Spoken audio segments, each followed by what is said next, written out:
الحمدلله مردم ما بناحق تکفیر نمیکنن، به گمان نمیکنن. مسلمان لغوی بود، کلگی گفتم اسلام لغوی، ایمان لغوی، مؤمن لغوی، ایره کل سلف استعمال شده است. ایره کسی کفر نمیگه.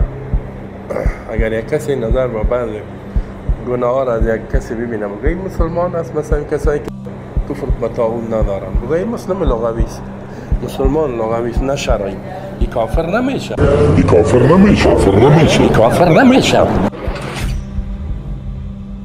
اقوال وجود داره. سلام سالم مؤمن به معنای لغت که بیایی درجهش اسلام بالاست، مسلم هم میه به معنای لغت. ولی ما گفتیم که در قرینه طبعا آدم یک کس کافر باشه او را چیز نمیگه، مگر در جایی که قرینه و این چیزا می باشه در اونجا استعمال میکنه. اگر غیر قرینه هم استعمال کنند در کفر واقع نمیشه.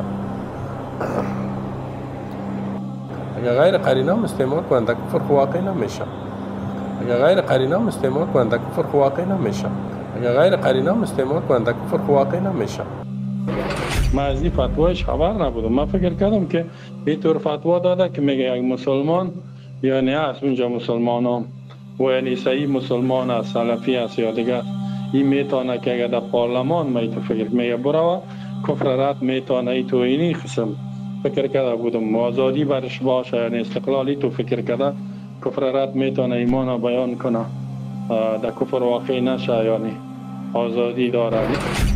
الحمدلله مردم ما بناحق تکفیر نمیکنن، به گمان نمیکنن. 15 سال پیشتان پدرایتان کمونیستی، حتی به الله را قبول، خالق قبول نداشت. چوچی گورباچوف بودن پدرای از اینا. شما نو مسلمانا حال آمدین ما را میگن شما اینطور میگن، شما اینطور میگن. سوال چنین است، گوش کنید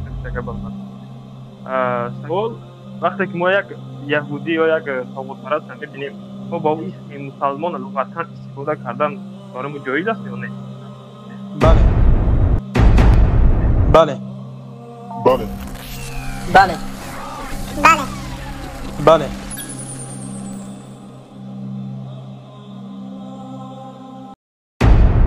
و این چنین معروف راسخ رو دعوت میکنیم که از سخن پیشترش توبه کند، به دین الله بازی نکند و دفاع نفسش رو یک طرف گذارد، به دفاع منهج بیارد. معروف راسخ باید توبه کند. از سخن پیش گفته توبه نکرد، توبه کند و از این سخنهای بازی بازگردد.